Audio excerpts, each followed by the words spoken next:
Capital budgeting जब हम पढ़ रहे थे वहां पर ये था कि जो आप कैश फ्लो था ना वो सर्टेन है, मतलब जो आपने माना है, जो आपने कैलकुलेट कर लिया वो सर्टेन है, प्रपोजल को जब एक्सेप्ट कर रहे हो या उसकी इवैल्यूएशन कर रहे हो, दूसरा कोई रिस्क नहीं है। लेकिन एक्चुअलिटी में दोनों चीज नहीं हो सकती। अब हम जो पढ़ रहे हैं आज का टॉपिक वो ये पढ़ रहे हैं कि capital budgeting under risk and uncertainty. Capital budgeting under risk भी होता है, और वो जो दूसरी चीज आपने मानी थी कि वो कैश फ्लो आपका सर्टेन है, वो भी नहीं होता, अनसर्टेनिटी। और ये दोनों उसकी एजम्पशंस थी। जब आप कैपिटल बस्टिंग पढ़ते हो ना पहले, तो आपको क्या है, सर्टेनिटी। देखो एक चीज बताओ, एक होता है कैपिटल बस्टिंग अंडर सर्टेनिटी, मतलब आपको पता है कि चीज ऐसी होगी। एक होती है अनसर्टेनिटी। अनसर्टेनिटी का मतलब क्या होता है, पता ही नहीं कि क्या होगा, तो क्या उस पर प्रोबेबिलिटी असाइन कर सकते हो? नहीं। एक होता है रिस्क। रिस्क मतलब क्या, प्रोबेबिलिटी आप उसमें बता सकते हो कि इस चीज की इतनी प्रोबेबिलिटी है। ठीक है, ओके। अब हम करेंगे रिस्क कौन कौन से तरीके का होता है। एक तो होता है प्रोजेक्ट स्पेसिफिक रिस्क, ठीक है, लिख लो एक आपके type of risk in capital budgeting में। एक तो हो गया प्रोजेक्ट स्पेसिफिक रिस्क। अब प्रोजेक्ट स्पेसिफिक रिस्क कौन सा होगा, जैसे आप ये काम कर रहे हैं ये वाला, तो इसके रिगार्डिंग जो जो रिस्क है, मतलब जब ये पढ़ाने का काम कर रही है डिजिटल बोर्ड के रिगार्डिंग, ये जितना भी रिस्क है कौन सा होगा, प्रोजेक्ट स्पेसिफिक रिस्क। एक होगा आपका कंपटीशन रिस्क, ये भी ठीक है, कोई डाउट नहीं है ना, कंपटीशन आपका अच्छे आ गई कंप्यूटर तो भी आपका क्या होगा, ये रिस्क हो गया। ठीक है, एक आपका होता है आपका इंडस्ट्री स्पेसिफिक, उसी पर्टिकुलर इंडस्ट्री में आपका रिस्क आ गया हो। आज जैसे आपका बजट आने वाला है तो उसमें पट किसी के लिए कुछ अपॉर्चुनिटी आएगी, किसी के लिए रिस्क आएगा। ठीक है, इंडस्ट्री स्पेसिफिक रिस्क हो गया आपका। एक आपका आएगा इंटरनेशनल रिस्क, जैसे आपको इसका आपका आ रखा है, किसका किसका आ रखा है, किसका, कोई रिस्क बताओ इंटरनेशनल का। यूक्रेन रशिया का वार है, इसका भी तो रिस्क है ना। एक आपका आपका आ गया मार्केट रिस्क। मार्केट किस तरीके से काम कर रहा है, जैसे मंदी का दौर चला हुआ है, जैसे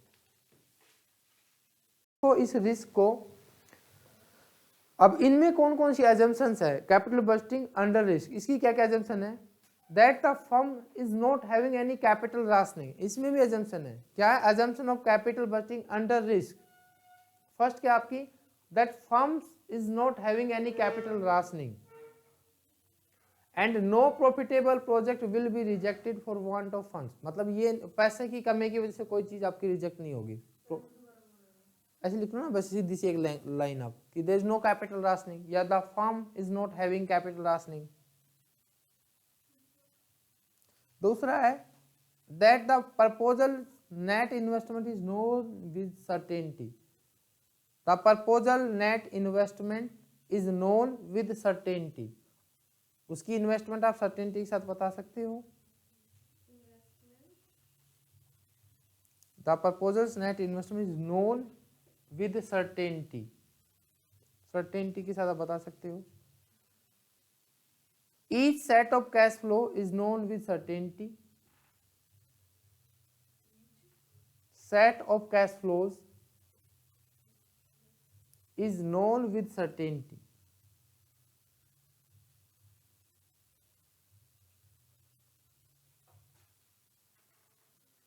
The required rate of return is given.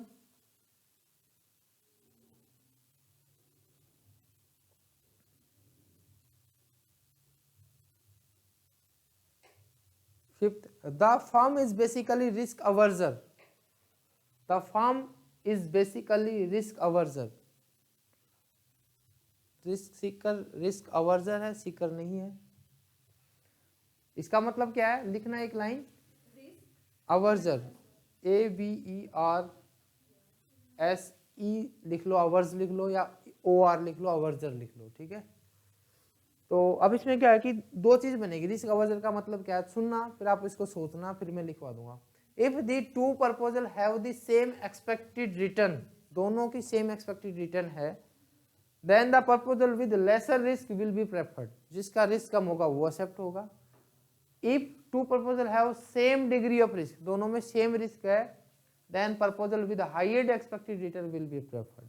Risk averser का मतलब क्या हुआ, दो प्रोपोजिशन बनी, फर्स्ट वन इज कि अगर दोनों में सेम रिटर्न आ रही है ना तो जिसका रिस्क कम है वो एक्सेप्ट किया जाएगा, और दोनों में रिस्क सेम है तो जिसकी रिटर्न ज्यादा होगी उसको एक्सेप्ट करेंगे। आगे समझ में?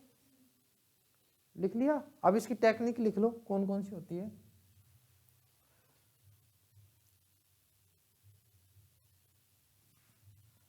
रिस्क एनालिसिस की टेक्निक ऑफ रिस्क एनालिसिस ऐसे लिखो, टेक्निक्स रिस्क एनालिसिस।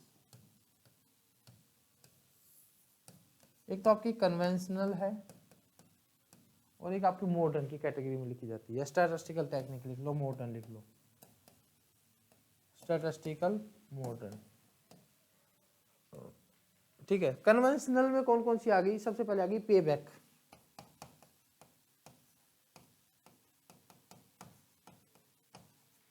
ठीक है, पे बैक पीरियड।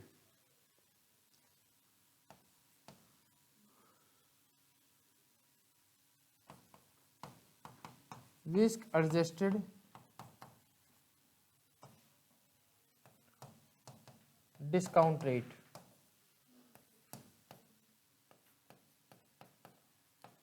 सर्टेनिटी इक्विवेलेंट, इस पे बहुत बार क्वेश्चन आया है, कितना आसान है ये भी देखना। Risk adjusted discount rate equivalent, equivalent की इक्विवेलेंट लिखवा देते हैं।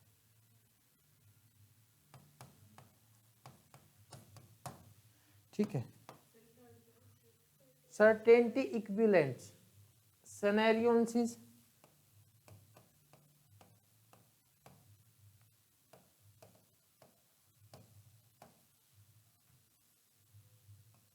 और आपका sensitivity analysis.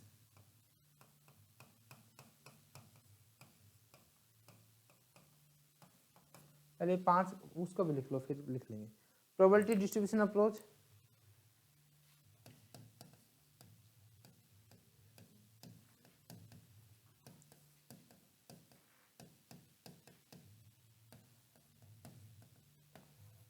Simulation approach, decision tree, decision tree approach, probability distribution approach, simulation approach और डिसीजन ट्री। देखो करें अभी। पहली जो अप्रोच आपकी वो है पे बैक।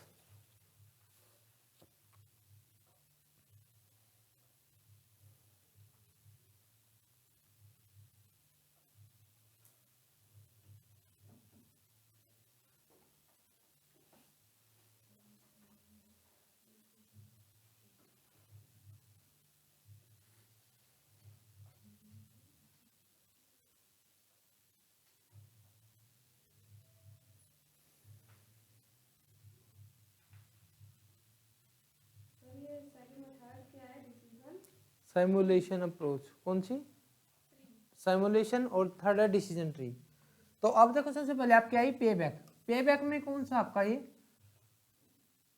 रिस्क एडजस्टेड पे बैक पीरियड मेथड। देखो आपने जब पे बैक पीरियड मेथड पढ़ा था तो उसमें क्या लिया था? आपने लिया था कि भाई पे बैक में मतलब उसको आपने डिस्काउंट नहीं किया था, टाइम वैल्यू ऑफ मनी को इग्नोर कर दिया था।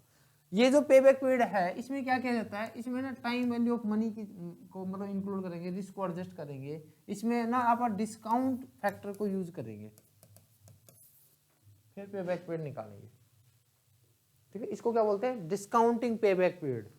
क्या बोलते हैं? डिस्काउंटिंग। ये जो पे बैक पीरियड टेक्निक है ना, इसको आप ऐसे लिख सकते हो, डिस्काउंटिंग पे back period technique.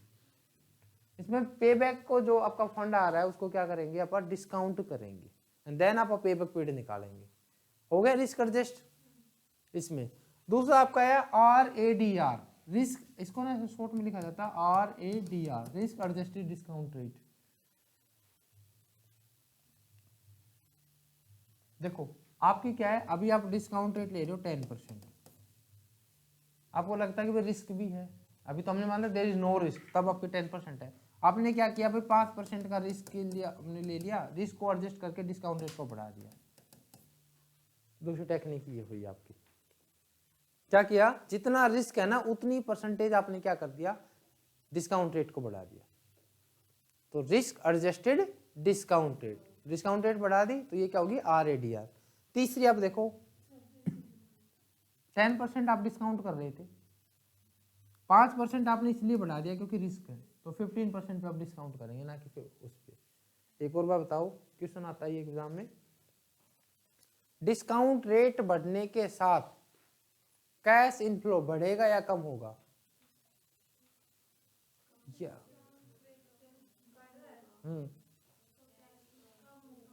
Cash inflow क्या होगा? जैसे कि 100 को 10% पे डिस्काउंट करो 90 रुपए बच गए, और 100 को 15 पे करो 85 बच गए, ठीक है ना? तो क्या होगा? कम। यानी इनवर्स रिलेशनशिप होता है, there is inverse relationship between discount rate and cash inflow.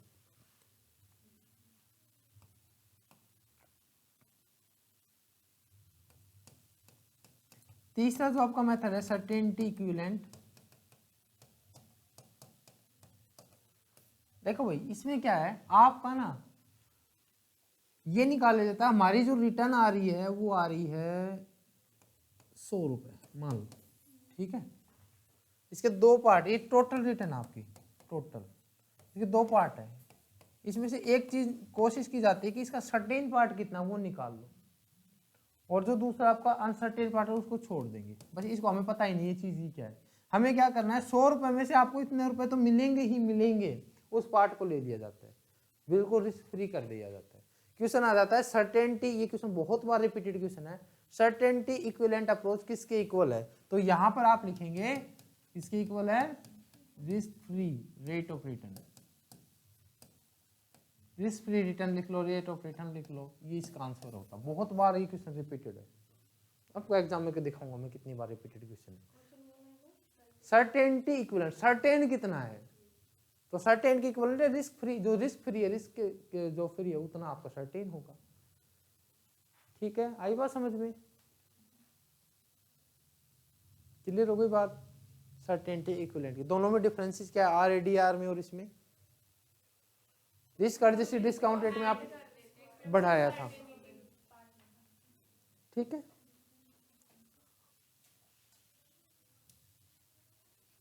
देखो आपने क्या लिया, आरएडीआर में दो रेट ली, एक तो आपने ली रिस्क फ्री जो कि आपने वहां ले ली रिस्क फ्री डिस्काउंट रेट, ठीक है? एक और डिस्काउंट रेट ले ली जिसको आपने बोला है रिस्क प्रीमियम, ठीक है? मान मैंने कहा ये 10% है, ये रिस्क फ्री है, और ये 5% आपने क्या ले ली रिस्क प्रीमियम की, और ये टोटल क्या बन गई रिस्क एडजस्टेड डिस्काउंट रेट। और इसको जब ग्राफिकली प्रेजेंट करेंगे तो इस तरीके से बनेगा, ये रिस्क फ्री बनता है और ये बनेगा आपका रिस्क प्रीमियम, ठीक है? क्लियर हुई बात आपको? हाँ जी, तो इस तरीके से आप रिस्क एडजस्टेड निकालते हो। तीनों क्लियर हो गई आपकी, सर्टेनिटी इक्विवेलेंट हो गई, हाँ जी?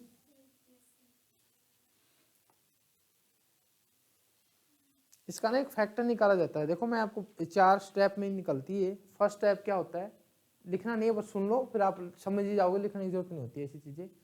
Estimation of future cash flows, कौन सा सर्टेनिटी इक्विवेलेंट बता रहा हूं मैं आपको, estimation of future cash flows from the proposal, these cash flow do have some degree of risk involve.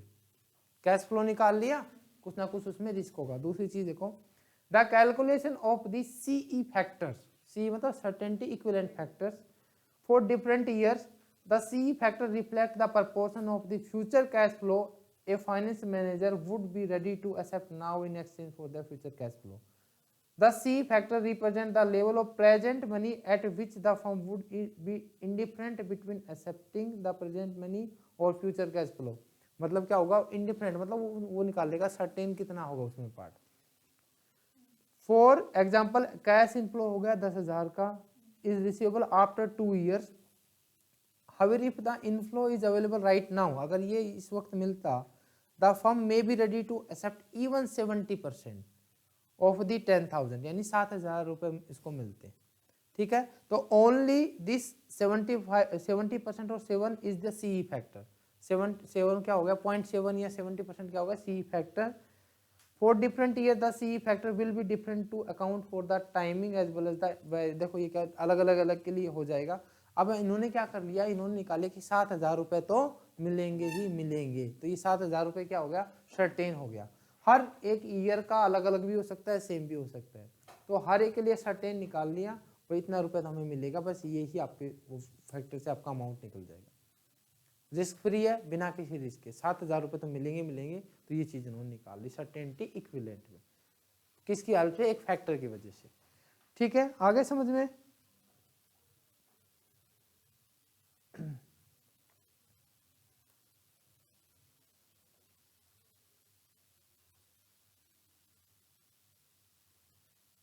ठीक है, देखो आगे क्या है, once all the cash flow are reduce to C cash flow, जब आप इसमें ले आओगे ना तो उसको क्या करेंगे, C cash flows are discounted at risk free rate to find out the NPV. ठीक है, किससे डिस्काउंट कर देंगे, रिस्क फ्री रेट से। बात समझ में आ गई। बस हमें क्या करना है, क्वेश्चन एग्जाम में यही आता है कि ये किसके इक्वल होता है, risk free rate of return के। RADR किसके इक्वल होता है, रिस्क प्रीमियम को ऐड करके आता है, दोनों में फर्क ये होता है। ठीक है, एक आता है आपका सिनेरियो एनालिसिस, ठीक है, और एक होता है आपका सेंसिटिविटी एनालिसिस। पहले हम सेंसिटिविटी कर लेते हैं। देखो सेंसिटिविटी एनालिसिस में क्या होता है,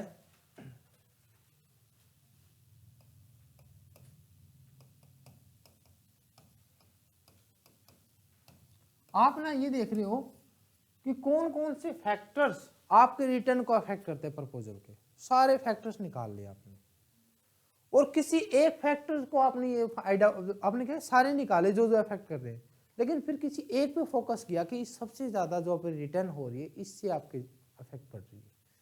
फॉर एग्जांपल आपकी सेल्स से सबसे ज्यादा प्रॉफिट में फर्क पड़ता है, तो सेल्स से ज्यादा क्या वो क्या हो गया, आपकी रिटर्न आपकी सेंसिटिविटी हो गई।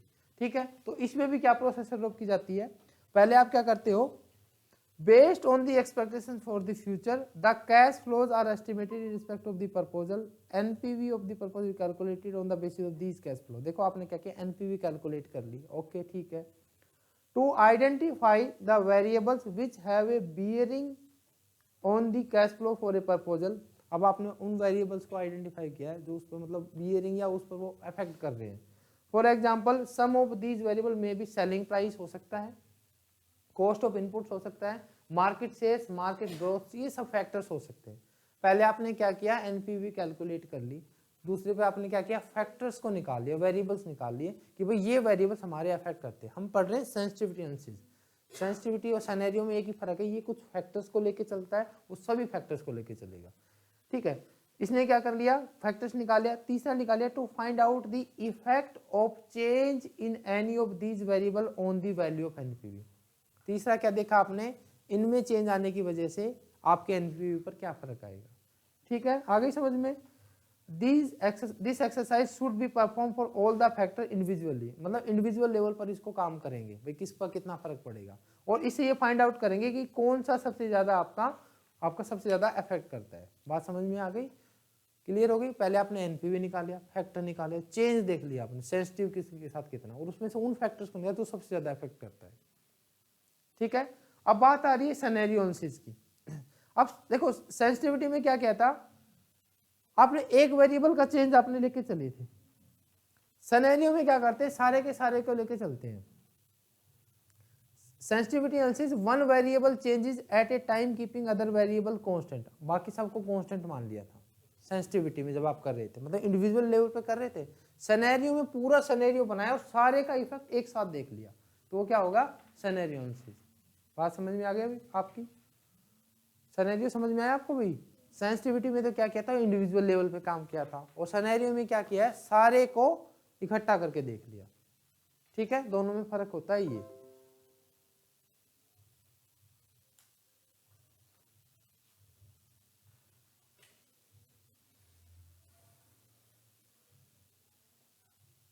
चलो ये पांचों टेक्निक समझ में आ गई आपको, जो आपकी ये थी। पहली जो टेक्निक थी आपकी पे बैक पीरियड थी, उसमें आपने क्या करना था, डिस्काउंटिंग पे बैक पीरियड लेना था। दूसरा आपका था रिस्क एडजस्टेड, उसमें डिस्काउंट रेट को बढ़ा दिया जाता है जितना रिस्क होता है। तीसरा कौन सा था, सर्टेनिटी, तो उसमें सर्टेन पार्ट ले लेते हैं। फोर्थ आपका आया सेंसिटिविटी, हमें क्या करना था कि हमें ये निकाला कितना इफेक्ट, कौन से फैक्टर का कितना इफेक्ट पड़ेगा आपकी रिटर्न पर, और फोर्थ में सारे को एक साथ इफेक्ट कर ले तो सिनेरियो में। 4 टेक्निक हो गई। ठीक है, 5 टेक्निक हो गई। अब आ जाओ कन्वेंशनल में। तो सबसे पहले आपकी आई, देखो स्टैटिस्टिकल या आपकी मॉडर्न टेक्निक,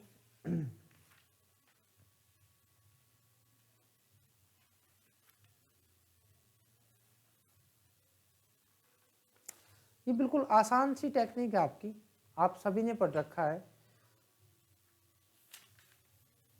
प्रोबेबिलिटी आप सभी ने पढ़ रखी है।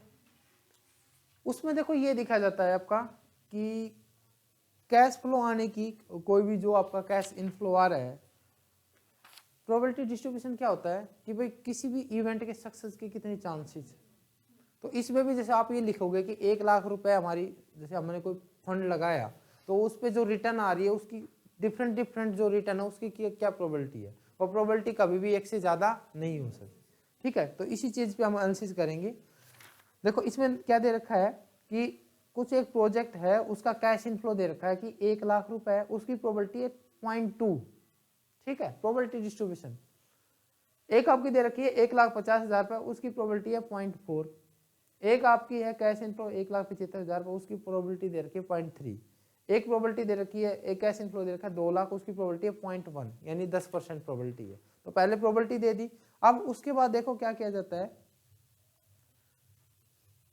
इनको ना, इनकी जो प्रोबेबिलिटी इनके मल्टीप्लाई कर दो, तो इससे क्या जाएगा, इनका जो कैश फ्लो आएगा। जैसे हमारे पास क्या क्या गिवन था, बताना एक बार।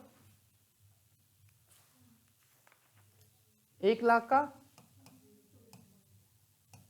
0.2, यानी ये कितने हो गए, 20,000 रुपये। ठीक है, दूसरा क्या था, 0.4, कितने हो गए, 60,000। तीसरा क्या है आपका 175, इसका 0.3, कितना बनता है आपका,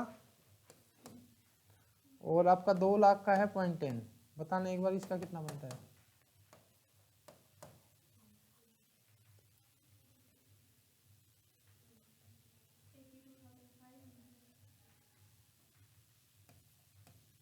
पक्का 34।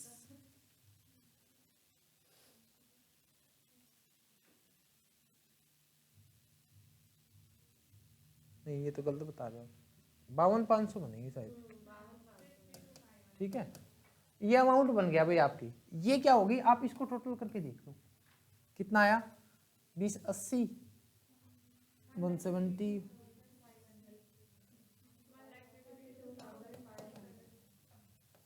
ये आ गया। अब इसको ना, ये हमारे पास क्या आ गया, ये हमारा कैश इनफ्लो आ गया जो आएगा एक प्रोजेक्ट से, और इसको कंपेयर कर लो कैश आउटफ्लो से, तो सेम बता देगा कि आपको कितना मतलब एक्चुअल में दिख रहा है। ये प्रोबेबिलिटी, हम प्रोबेबिलिटी एनालिसिस में क्या कैसे प्रोबेबिलिटी असाइन कर दी आपने, और कुछ नहीं किया।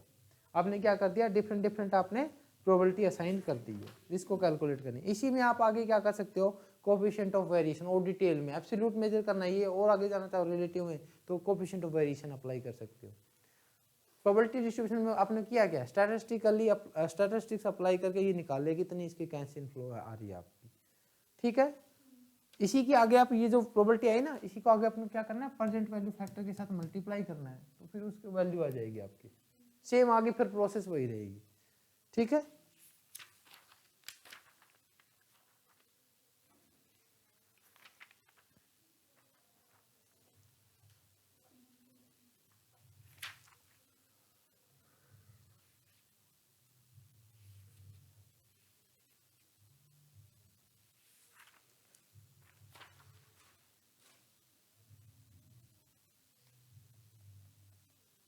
एक ना और होता है आपका सिमुलेशन।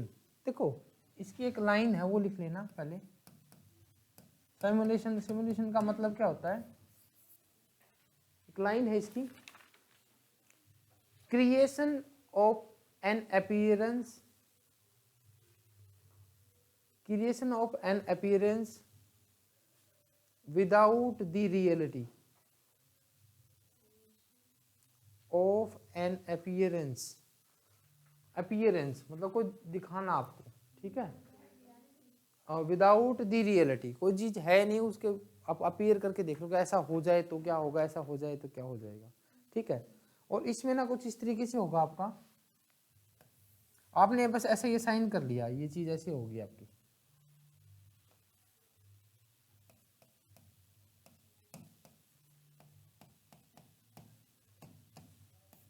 जैसे कैसे, आपने ये निकाल लिया, आपने ये सोच लिया कि मैं असिस्टेंट प्रोफेसर हूं तो क्या हो,